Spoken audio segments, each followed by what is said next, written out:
Here you go.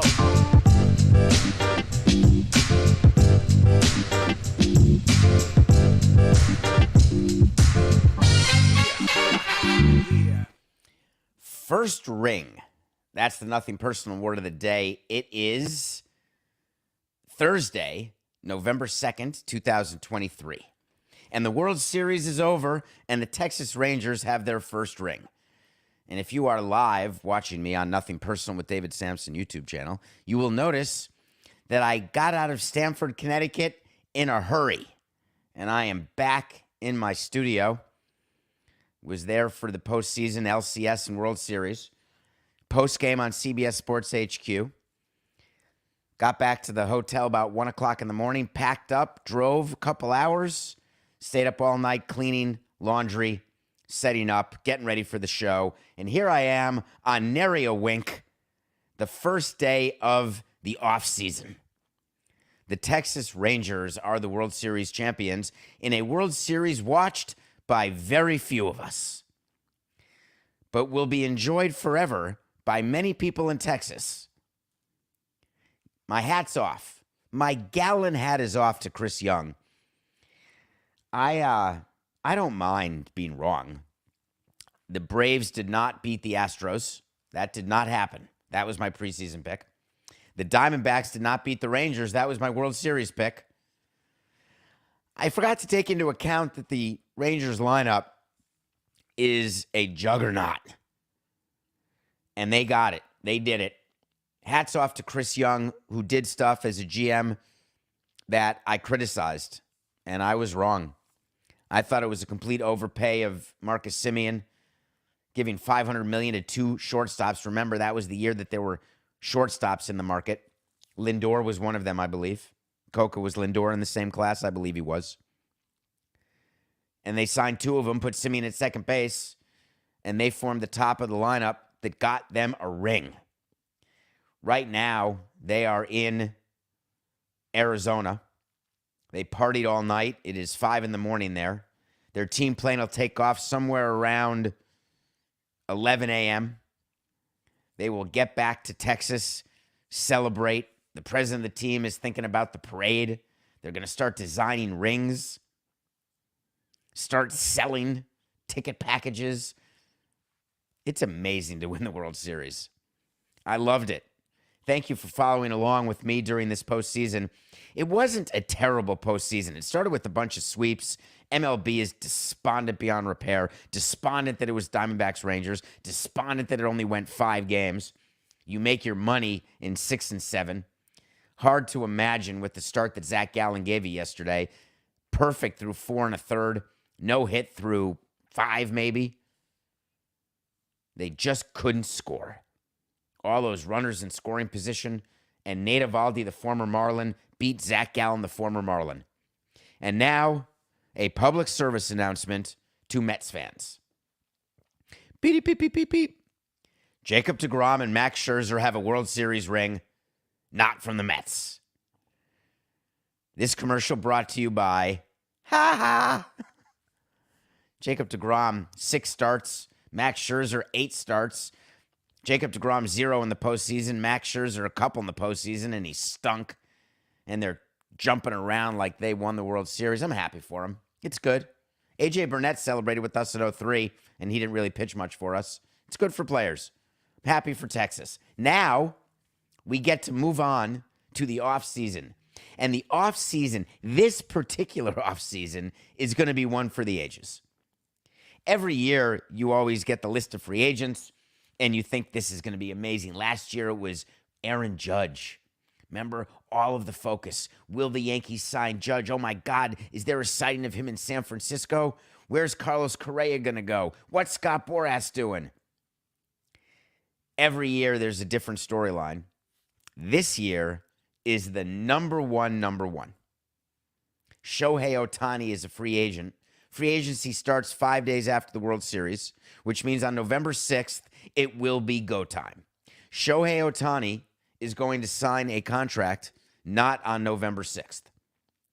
As a matter of fact, in previous years, I've done wait to sees on when the biggest free agents will sign.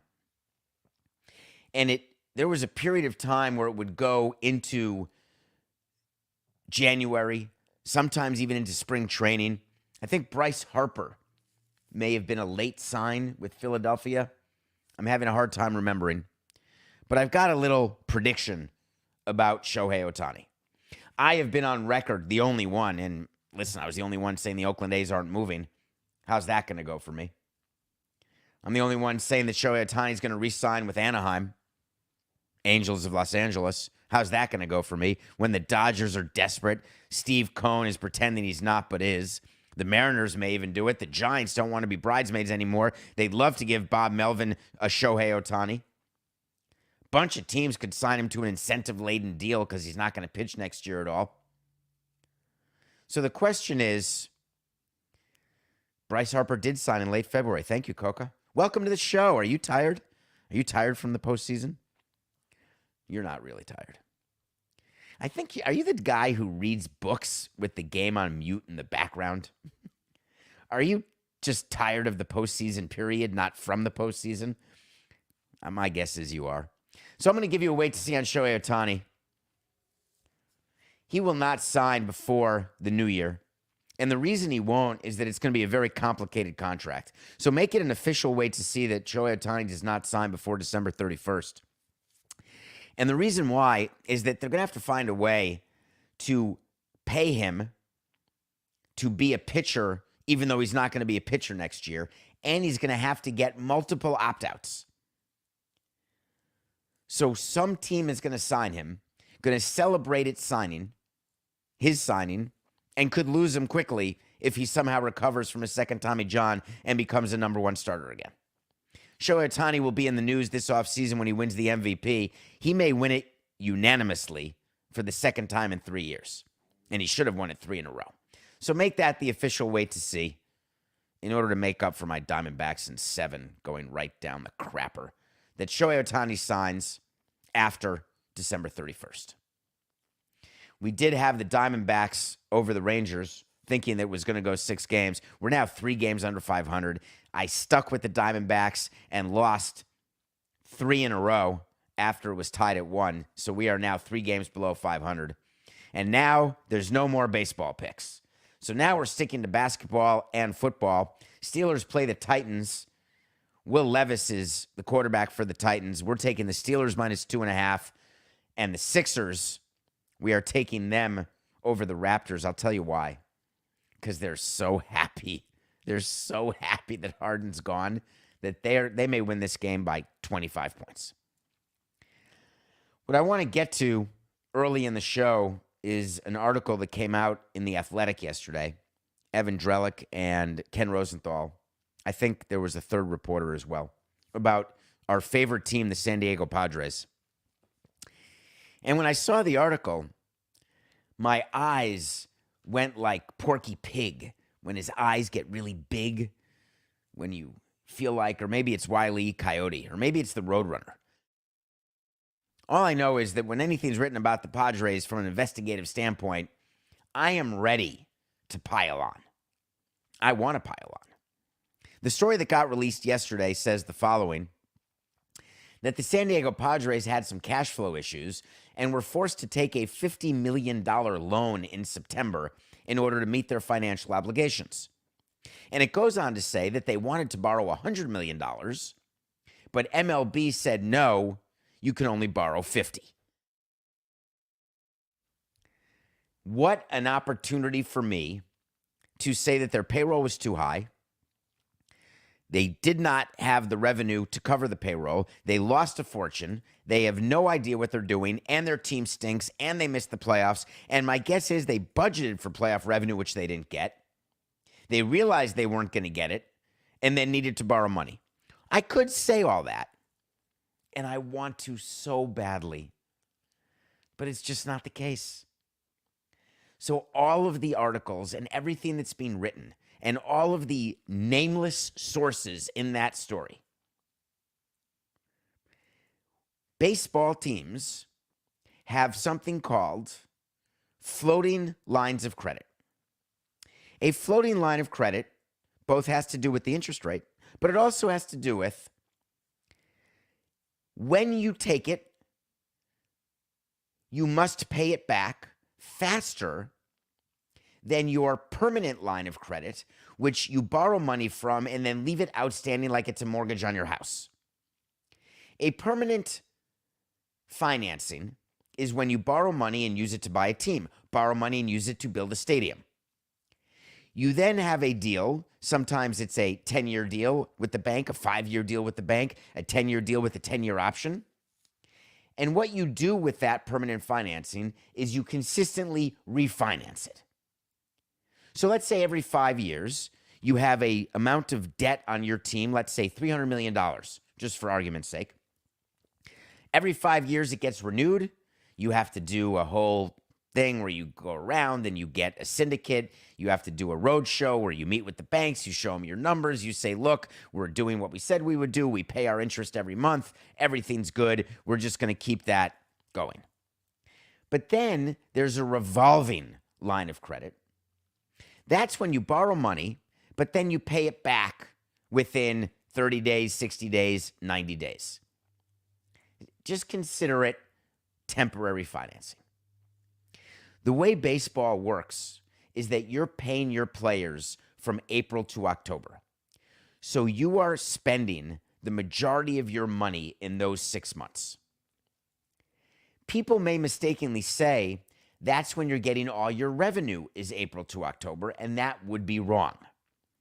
Because the lion's share of season ticket revenue comes in the form of deposits and then paid in full season tickets that are paid in full prior to the season even starting. Sometimes you can pay it per month, but a lot of season ticket holders, like 70% of season ticket revenue, is paid in advance. Because what you do is you give a bit of a discount. Pay in full now. You've seen it when you buy stuff. If you pay in full now, it's one price. If you pay it per month, it's another price. TV revenue can come over the course of all 12 months. The Padres budgeted to get X amount of TV revenue. Sometimes you get it over 6 months, but every deal that I've seen, you get paid over 12 months. But the Padres lost their TV deal, and MLB did not replace the entirety of their revenue. So that is a negative variance to their budget. Their payroll was most certainly higher than what they had budgeted originally. Their season tickets were up. Their attendance was up, but we have no idea what their total gate revenue was, though sources say it was among the 6 or 7 best in baseball. We don't know. But no matter how you slice it, there are revenue shortfalls that happen toward the end of the season. The Marlins had a revolving line of credit where we would borrow money every single September and we would pay it back every single November, because November is when we would get our revenue sharing payment and a distribution from Baseball's Central Fund. When you get that distribution, you pay off the seasonal line of credit. That's another way you can call it, a seasonal line of credit. You don't pay back your permanent debt. You pay back your temporary seasonal line. For the Padres to get $50 million in September, that would be a seasonal line of credit. Totally normal. Why does MLB need to approve that? Why did they not agree to the 100? MLB approves all financing done by each of its 30 teams. It doesn't approve, nor does it care, what owners do using their boats, Picassos, homes, whatever they want to use as collateral, other businesses, stock they may own, pensions, whatever they own. MLB does not get involved in approving that debt. Owners can have as much personal debt as they want. But if you are using the team as collateral, your revenue, your stadium, your franchise, MLB approves all loans using anything team-related as collateral. Collateral is what you have to show in order to get a loan. When you get a mortgage, what you're showing is that you've got the cash, you've got a job, where your employer says you are gainfully employed by blank company, and then you get approved for a mortgage, back when it actually was hard to get approved. By the way, the whole housing crisis is when everyone was getting approved, and they shouldn't have gotten approved because they had no way to pay the mortgage, and that's why everyone went bust. But I digress. So the Padres go to MLB and they say, hey, we'd like $100 million. MLB has all the Padres' numbers. MLB knows what the Padres are losing. The union knows what the Padres are losing. The union has access to audited statements of the teams. So every time the union sends up and says, oh, this team's making money, this team's making money, they know exactly who's making money. Baseball looks at the numbers and says, we'll let you borrow 50, not 100, because you're going to get a distribution of 50, and I know you'll be able to pay it back from that distribution. So a seasonal line of credit covers you from when you have money like an accounts receivable, but you have to pay like an accounts payable prior to receiving the accounts receivable. Normal, standard.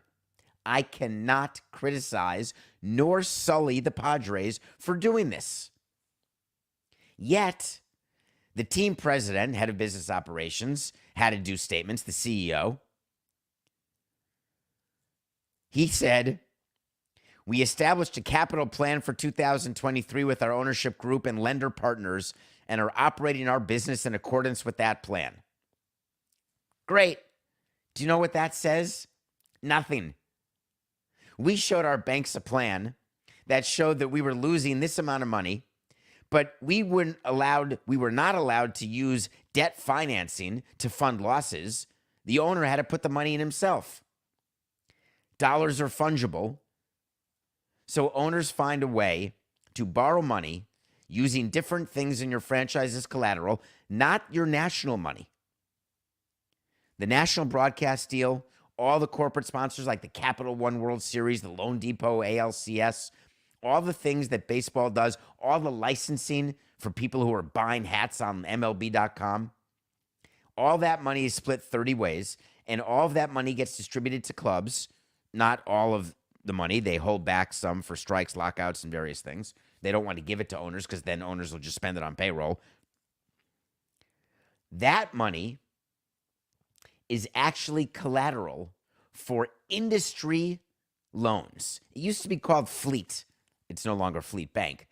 But a team's capital structure is based on loans that are industry loans, where every team has access to X hundreds of millions of dollars.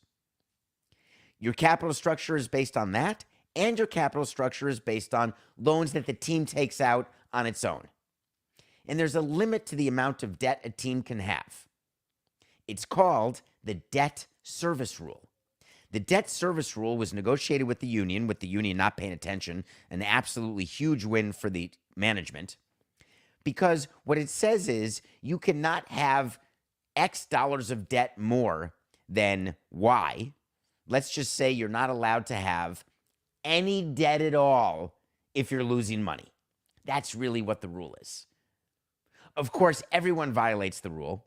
MLB then yells at you. You're forced to have a meeting with the CFO of MLB, the commissioner of MLB, although he doesn't show up at the meetings. You have to say, hey, we're really sorry. We're not in compliance. We're sorry we're losing money. We're going to make money next year, we promise. Next year, you don't make money. You have the same meeting. We did this all the time. We had meetings with the commissioner's office every year, except 2 or 3 years, because we always had debt and we were losing money. And the rule basically says that if you're losing money, you can't have debt. So what MLB said to the Padres is, you've hit your limit. All you need is 50. That's all you're getting.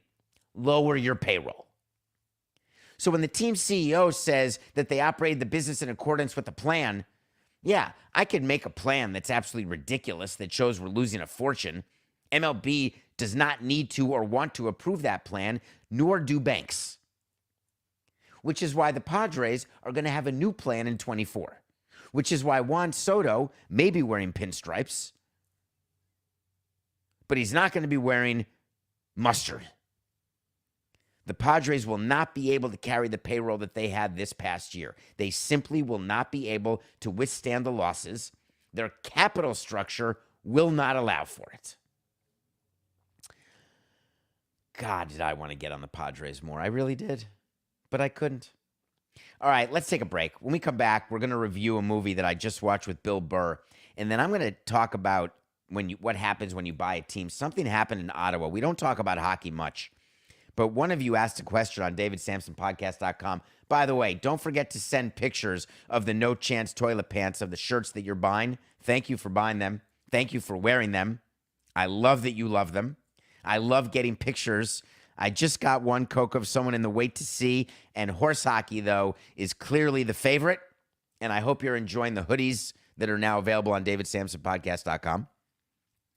One of you asked a question, a hockey question, thinking I wouldn't answer it, but it's a fascinating question about what happens when you buy a team. We'll be right back.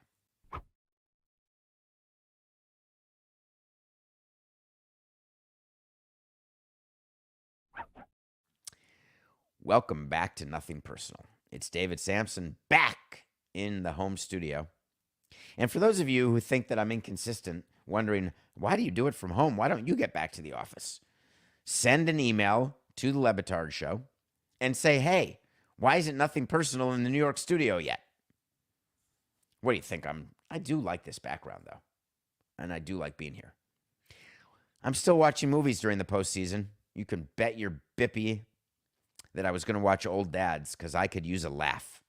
Bill Burr is a very funny comedian, and Old Dads does not remind me of me, though I am a dad and I am old at the moment. But I wasn't that old. I had kids at 27, 30, and 35.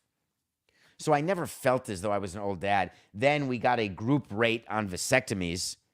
I think every member of our front office got a vasectomy at the same time, and it may have been right after the World Series because right post Game 6 pre-celebration. Some people got divorced. Some people reversed their vasectomies, had more kids, and they became old dads. I did not do the latter. But this is a very funny movie I had never seen Bill Burr, so I've not seen any of his comedy shows.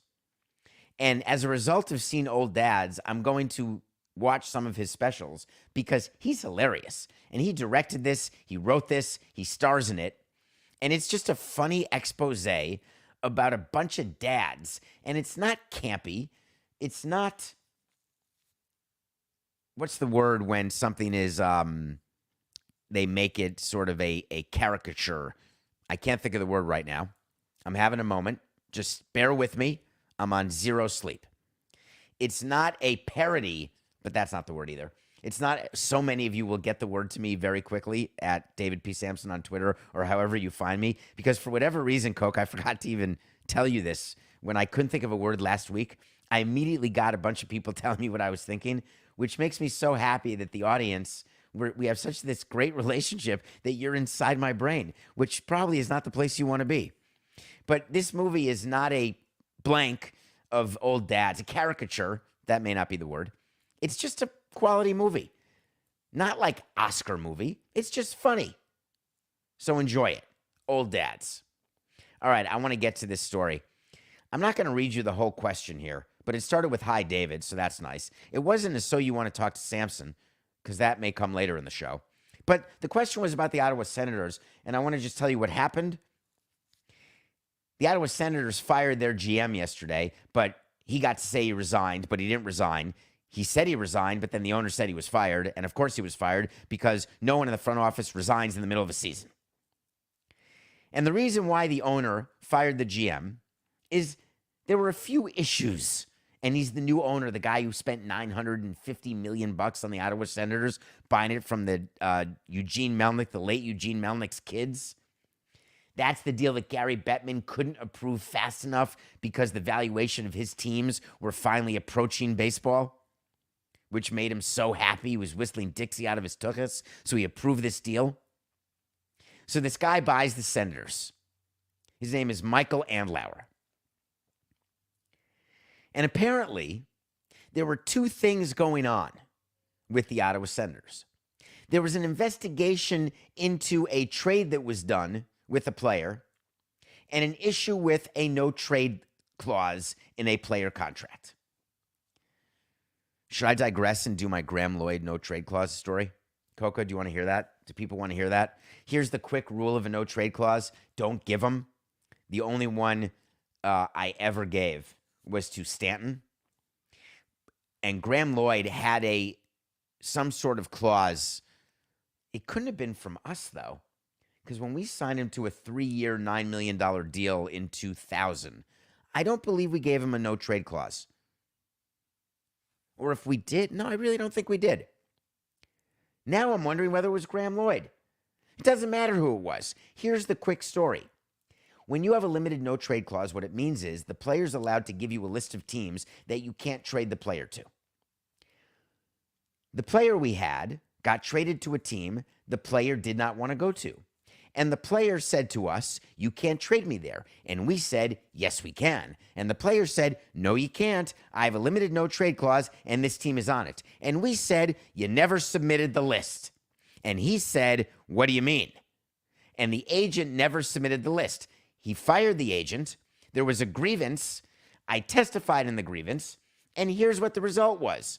It ain't my job to call a player and say, hey, where's your list? If you don't submit the list and take advantage of the fact that you have a limited no trades, NMP, not my problem.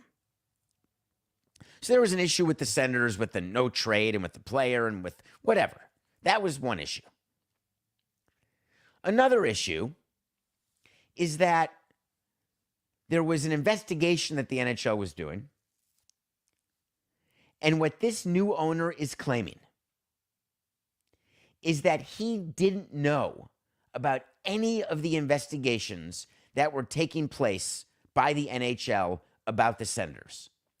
And that he doesn't want to pay a fine that was levied because why should he pay it when he had no idea about it?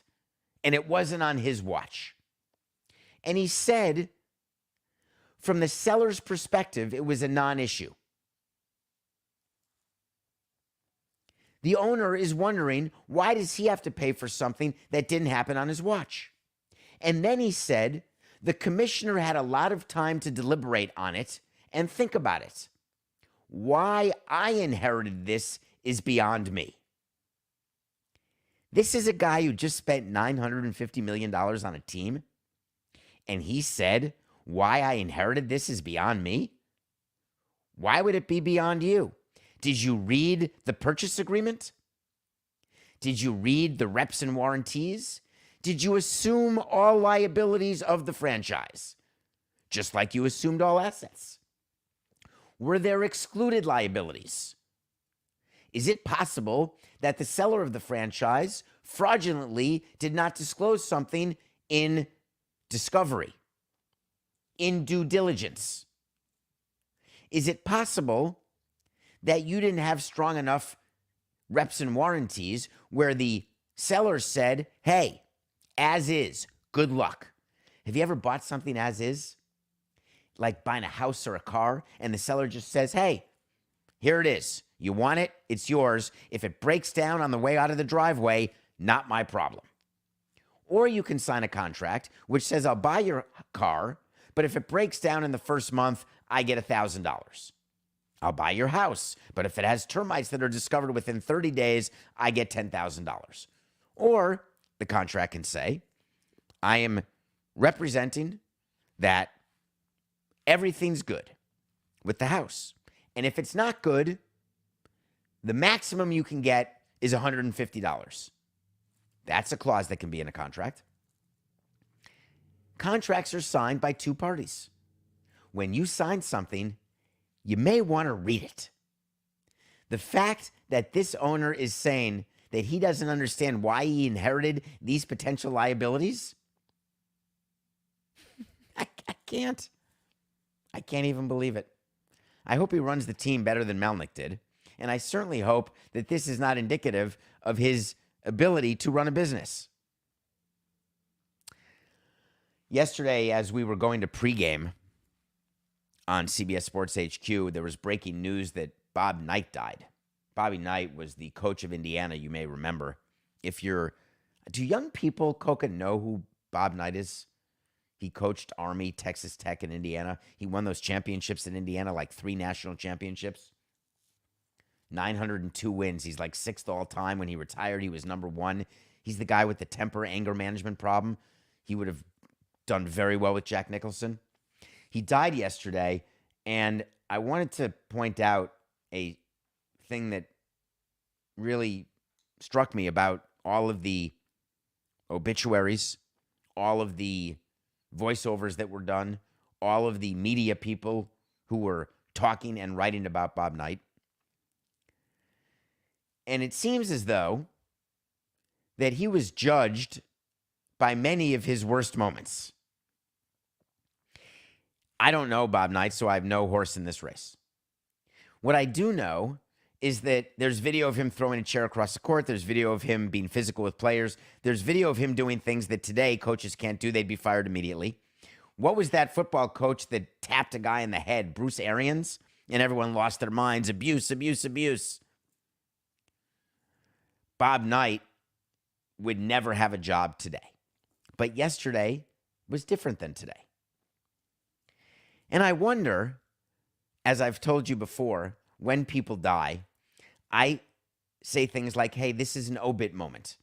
When stadium opens, that's an obit moment. When you win a World Series, that's an obit moment. An obit moment is something that will appear in your obituary when that time comes. David Samson, 185 years old, died yesterday of complications of a broken heart. David Samson in 2003 was the president of a Major League Baseball team. That type of thing.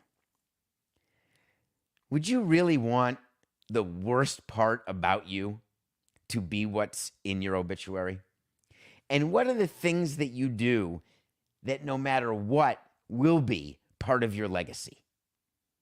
Lawsuits you're involved in, arrests maybe, if you're arrested, if you're a felon, if you're a Ponzi schemer, if you're responsible for a team moving, relocating.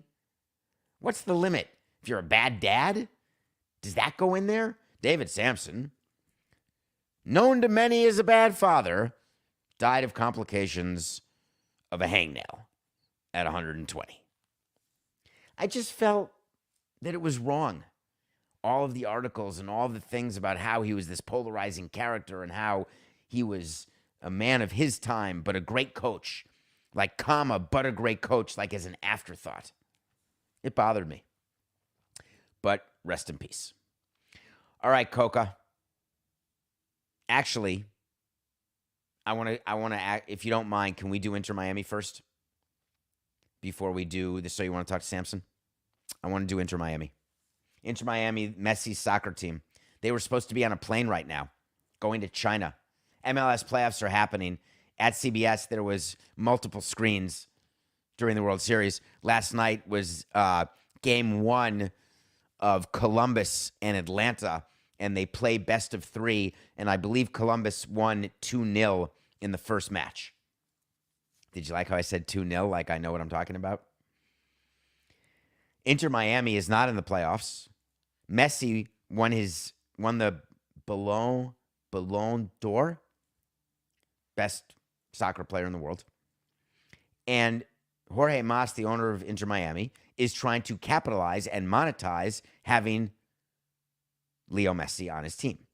One of the ways to do that is to go to play international friendlies.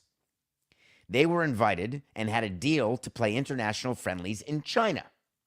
Not quite Saudi Arabia, not too far stretched from it, though. And of course, we know Messi's view because he is a spokesperson for Saudi Arabia, a stumper for Saudi Arabia, along with Ronaldo. Except he didn't go as far as Ronaldo because Ronaldo actually plays there. So it's not surprising that Inter Miami would want to do a deal with China because there are promoters in China. The way it works is promoters pay your team all of your expenses to fly on a private big jet to China, to stay in 5-star accommodations, have as much food as you want, and then you get, on top of that, millions of dollars. Appearance fees is a way to look at it. We would love getting paid appearance fees as the Marlins when we'd play our minor league teams, when we would do exhibition games, but we also had to pay sometimes. When the Yankees opened our stadium in 2012, we had to pay the Yankees to play those exhibition games.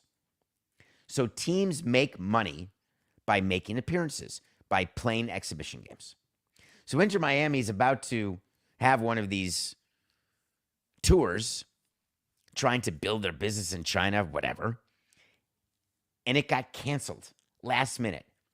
And the promoter said, and this is a good one, the reason why it got canceled, the tour promoter cited the recent death of a former Chinese premier, like the number 2 guy in China. Maybe it's the equivalent of the VP dying. If, God forbid, the VP died currently, or any VP, doesn't matter, the VP under Trump, the VP under Biden, I don't care, the VP under Nixon. If the VP dies, it wouldn't be ideal. There'd be mourning. There'd be moments of silence. But they wouldn't shut down the sports season. They wouldn't cancel concert tours. What would be a reason that the promoter in China would cancel Inter Miami's tour? Well, there's a contract that gets signed, and it's very likely that there was something called a force majeure clause.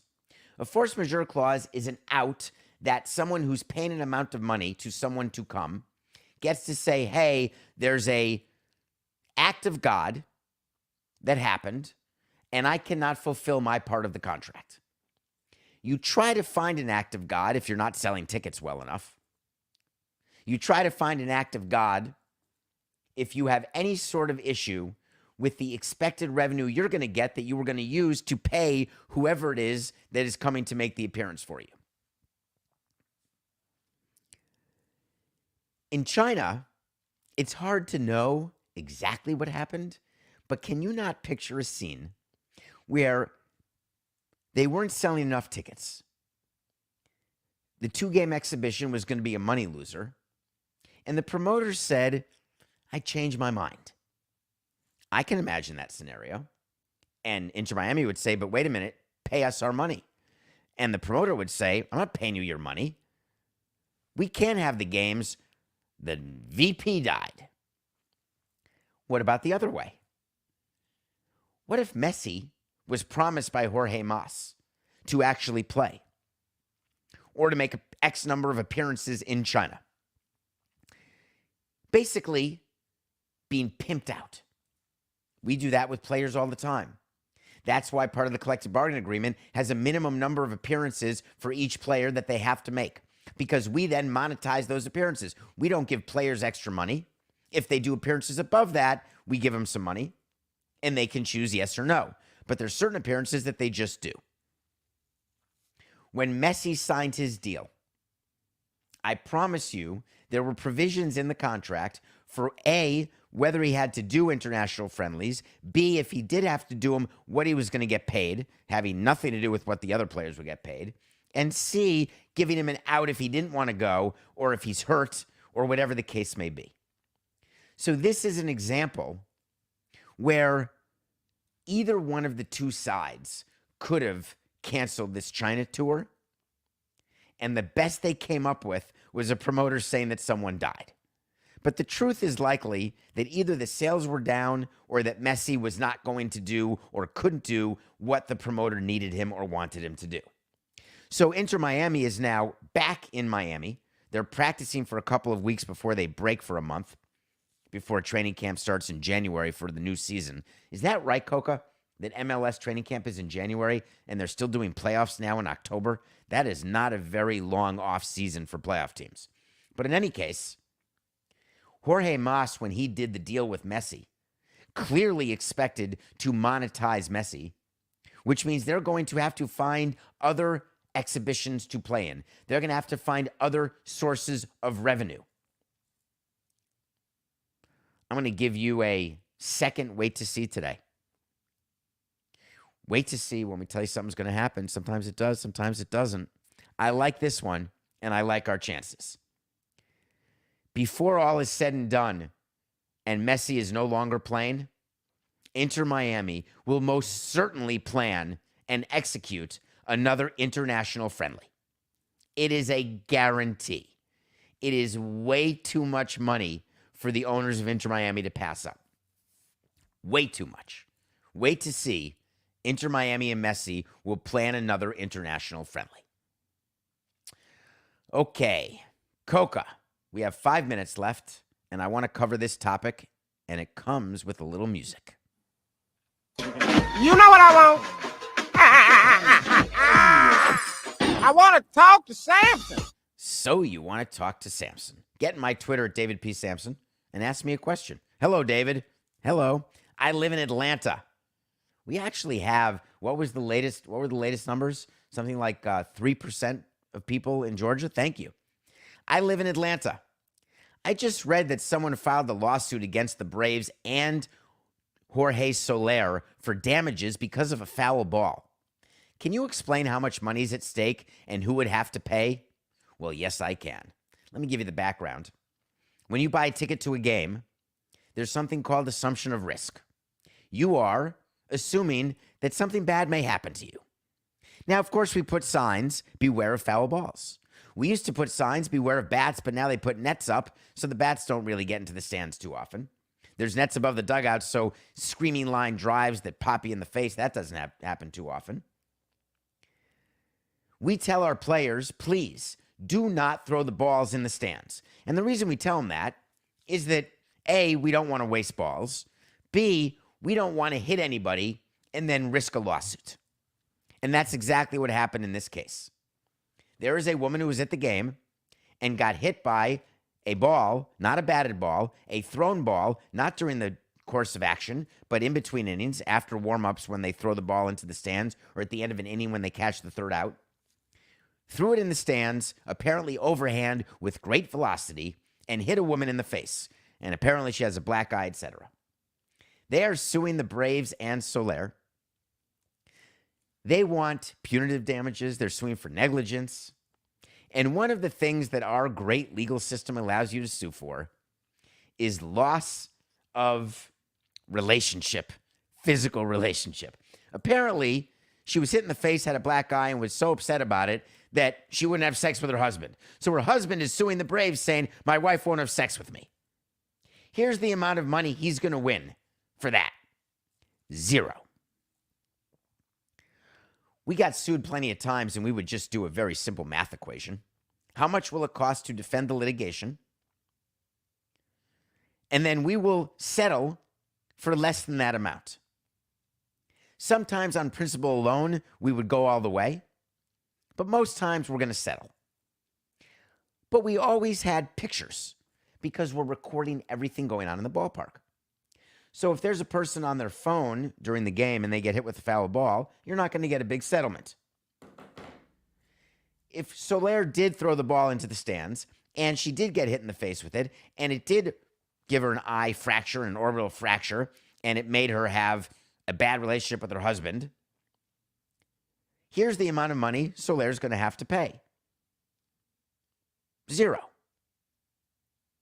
There will not be a trial in this case. There will not be a finding of negligence. There will not be a finding of loss of relationship, punitive damages. The reason why there won't be any of that is the Braves are going to settle. And the reason the Braves are going to settle is that the juice is simply not worth the squeeze in this case. And what the woman does and the man, the couple, to get money is they hire a lawyer, because that's what you do.